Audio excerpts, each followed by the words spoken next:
Okay. Okay, ready.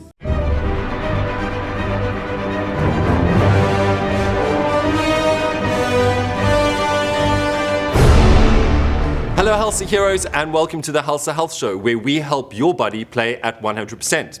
In today's show, we are talking about a very prevalent topic in the news at the moment, and that is men's health. And to help me with this discussion, I have the incredible Dr. Ryan Ryder with me today.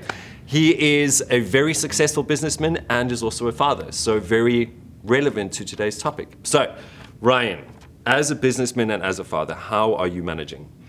I think the most interesting thing about having a child or going through that whole process, and I know we've got Father's Day coming up now, and men's health has been in the news a lot recently, is no one quite warns you how your life is going to change. It's a real thing, I know you're going to go through some statistics today, but the fact of the matter is, at the best of time, men aren't great at either talking about what's going on in their life or seeking help. So when you add this extra little being into your life, which is a blessing in every way possible, it changes things. That's just on the topic of Father's Day. So and trying to run a busy, a whole bunch of businesses, that adds another dimension to the whole thing. So, there's no, and men typically, specifically don't talk about it because there's absolutely no shadow of a doubt that, especially in my household, that it's the wives and it's the moms that are the caregivers, and without a shadow of a doubt, pull more of the weight. So just that dynamic, this is in my household, and I'm not generalizing here, but that's how it is in my household. So for a big part of it is that, you don't want to talk about it because you've almost got no right to talk about it, because there is absolutely no doubt that the wife or the mom does more work when it comes to the caregiving. So that's just my take on it. So that's one of the stats that's very interesting at the moment, is men are 70% less likely to seek health treatment when compared to the female counterparts. Do you think it's because men are just trying to not be sick because they shouldn't be sick? What do you think is going on? Like, why are men that reluctant to go and get care? It probably comes back from our hunter-gatherer men being men, and if you show that you need help, it's some type of way of weakness. So I think there's definitely that going on. I think another part of it is, if you look at a lot of men, they'll often find whether this is right or wrong, they'll often find their purpose in the thing that they do for work. So then what happens is, that is your purpose, and you forget about yourself a little bit. And both being chiropractors, I think there's absolutely no surprise that the men normally only come into the household when the wives decide that they need care, not when the men decide it's the right time for them. And I'm the same. Just that statistic. I mean, what did you say? 70% less likely to seek help. And I don't think that's just for health, physical health. I think that is just as pertinent for mental health. Absolutely. And mental health is such a big topic at the moment. I mean, the NHS is pushing it, the royal family is on board. But again, that's one of the things. Men will not admit that they have mental health difficulties. They don't go and look for help. But I think we're trying to open up the conversation about that. Like, the world needs to talk about it more. We all have difficult times, but it's just expressing that emotion. I actually gave a talk yesterday about stress in men. And one of the best things that men need to learn is to express it. As soon as you express your emotion, you actually decrease your risk of dying by 46%, just by saying to somebody, I'm feeling a little bit stressed. Wow. So that men need to learn. Yeah. They have to learn to actually share what's going on and get rid of their stress. Now, one of the things here, another stat, is that 26% of men in the UK only describe themselves as being too heavy, but the actual stat is that 68% of men are obese in the UK. So most men, 45%, say that they don't want to exercise because they've got too many work commitments. Yeah. So how do you break that barrier? How do you keep yourself fit, even though you've got all this stuff going on and your family at home? How do you take care of your own health? There's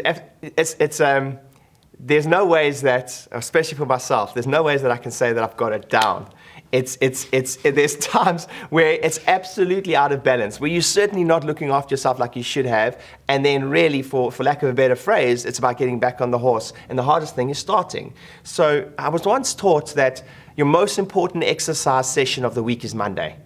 If you can get the Monday session in, what happens is, if you don't get your Monday session in any way, shape, or form, then you get to Wednesday and you still haven't exercised, and then you're starting the next week, right? So it's the minute when you just get something in on the Monday. So I've always tried, if any way possible, even if I can just force myself to get the Monday session in, it really sets me up for a great cascade of events throughout the week.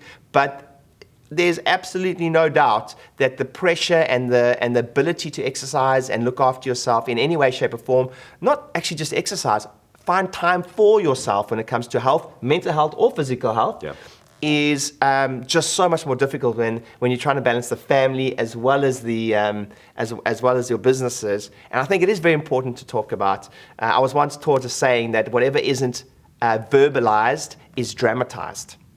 And it's so interesting. I didn't know that stat that you said there, that the percentage of just by talking about it, you're less likely to die from stress. So I did not know that. That's crazy, but that's just, and then that's probably, I think there's some more statistics that show that men are so much more likely to have some more dramatic effects when it comes to mental health at a certain point. And I think it's probably got a direct correlation to the fact that we don't talk about it. Exactly.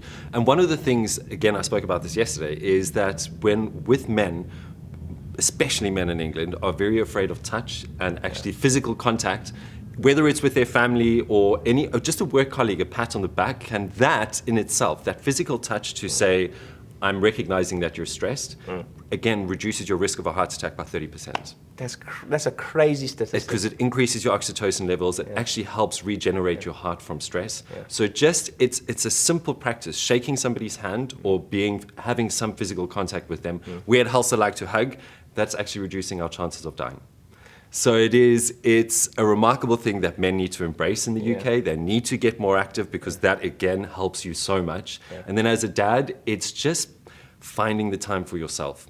Yeah, it's very, very difficult. But I guess... It's easier said than done. Yeah, it is. I tell you that what jumps to mind now is, I think maybe the purpose of exercising and being fit and trying to set an example, probably the purpose of it changes a little bit when you have a child. And I never forget a very famous doctor in Canada who deals with wellness and being healthy, living a drug-free lifestyle, eating organic, raw food where possible, that type of doctor. He said when you have children, there's only one thing you have to understand with children, is that their lifestyle patterns, their health patterns, whatever, is simply formed by you.